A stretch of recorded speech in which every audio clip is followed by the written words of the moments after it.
Olá, turma. Vamos dar continuidade à disciplina de Laboratório de Refrigeração e Ar-Condicionado 3, com a unidade 3. Nosso roteiro da unidade 3.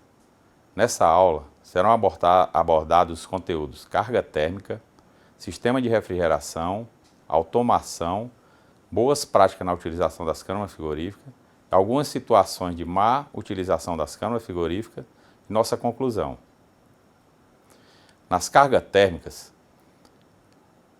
a carga térmica de refrigeração é a quantidade de calor por unidade de tempo que deve ser retirada de um ambiente de modo a serem mantidas as condições de temperatura e umidade estabelecida para ele.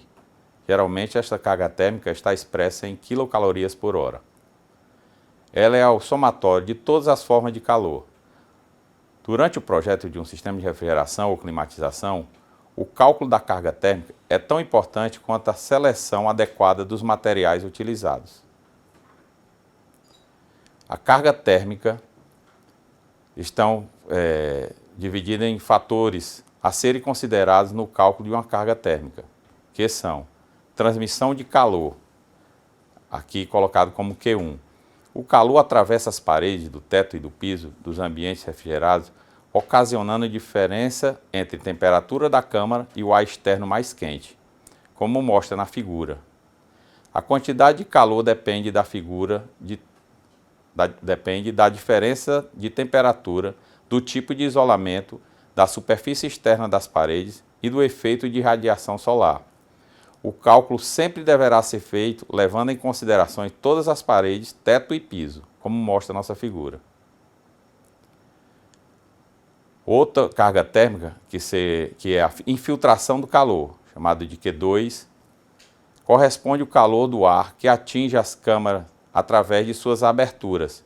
Cada vez que a porta da câmara frigorífica é aberta, o ar externo mais quente se infiltra na câmara e deve ser resfriado nas condições internas, aumentando, por consequência, a carga. Mostra a figura, a infiltração do calor pela câmara frigorífica, né? Outro cálculo da carga térmica que a gente deve considerar também é o calor do produto, chamado de Q3. É a parcela correspondente ao calor devido ao produto que entra na câmara. O recebimento de produtos com temperaturas acima das especificadas no PO, plano operacional, irá ocasionar uma carga térmica adicional, que poderá, inclusive, comprometer a operação do sistema, aumentando também substancialmente o consumo de energia, como mostra a nossa figurinha.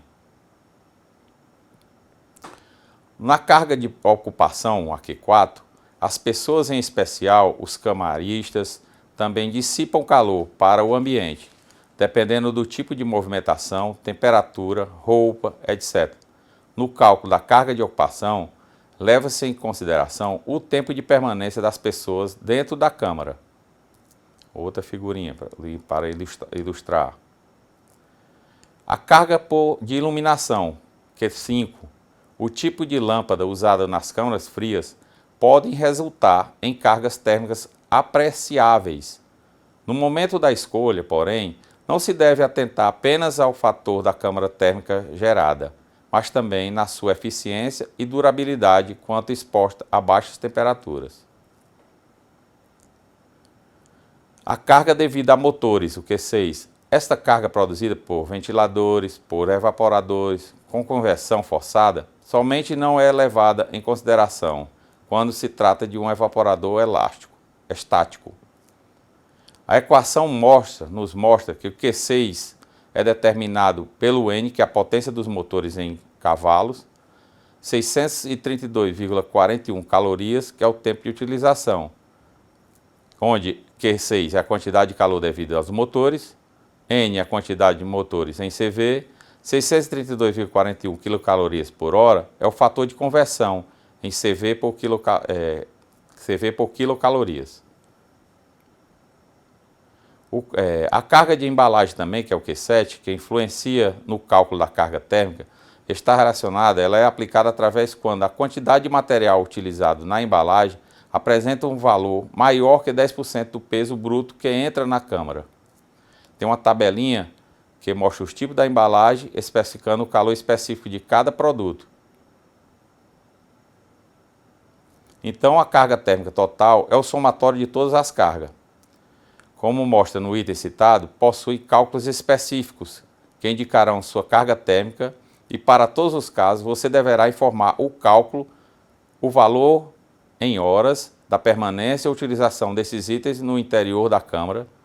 Somando-se o calor calculado em cada item, será obtida a carga total requerida, ou seja, o calor que deverá ser removido diariamente da câmara frigorífica para manter nela a temperatura de projeto. O cálculo da carga térmica é efetuado para um período de 24 horas. Carga térmica total, que é o QT. Entretanto, devemos considerar um período de 16 a 20 horas de operação desse equipamento, de forma a possibilitar o degelo, as eventuais manutenções e também possíveis sobrecarga de capacidade. A determinação exata da carga térmica é determinante para o funcionamento adequado ou não da câmara, especialmente em locais de distribuição nos quais a movimentação dos produtos é intensa. Embora não seja possível prever todos os valores, a busca pela aproximação da realidade ajudará na elaboração de projetos mais coerentes e eficientes.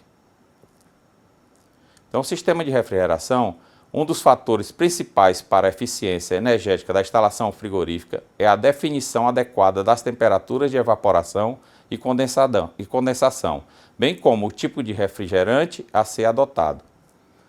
Quando a pressão de condensação e a pressão de evaporação são muito diferentes, a eficiência do sistema é muito pequena, ou seja, o consumo de energia é alto para uma potência frigorífica pequena.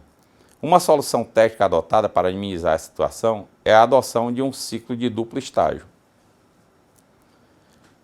Automação.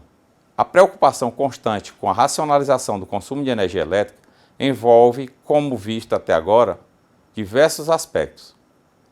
A utilização de novos softwares associados a controles lógicos programáveis possibilita a supervisão, controle e gerenciamento de vários dados operacionais relacionados com o consumo de energia elétrica nas instalações frigoríficas, entre os quais cabe ressaltar: controle de capacidade interligado para compressores, controle da pressão de condensação, controle do consumo de energia nos evaporadores e condensadores, controle de demanda contratada, controle de potência reativa e os históricos operacionais, entre outros. Algumas boas práticas na utilização das câmaras frigoríficas nós vamos citar agora. Evite corrente de ar.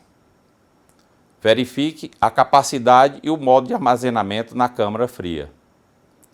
Evite fontes de calor perto dos equipamentos refrigerados. Evite colocar produtos quentes nas câmaras frias. Organize os produtos dentro da câmara fria. O controle, a iluminação na câmara fria. Mantenha as portas da câmara fria fechadas. Evitar obstruir a circulação do ar na saída dos evaporadores. Agora, algumas situações de má utilização das câmaras frigoríficas. A falta de arrumação dos produtos, a falta de limpeza dos evaporadores, resistência de degelo queimada, dreno de bandeja entupida, borracha da porta danificada, falta de ventilador no evaporador, são fatores que danificam as câmaras frias. Bem, turma, agora a conclusão do nosso curso. Podemos avaliar a complexidade existente quando se deseja construir uma câmara frigorífica.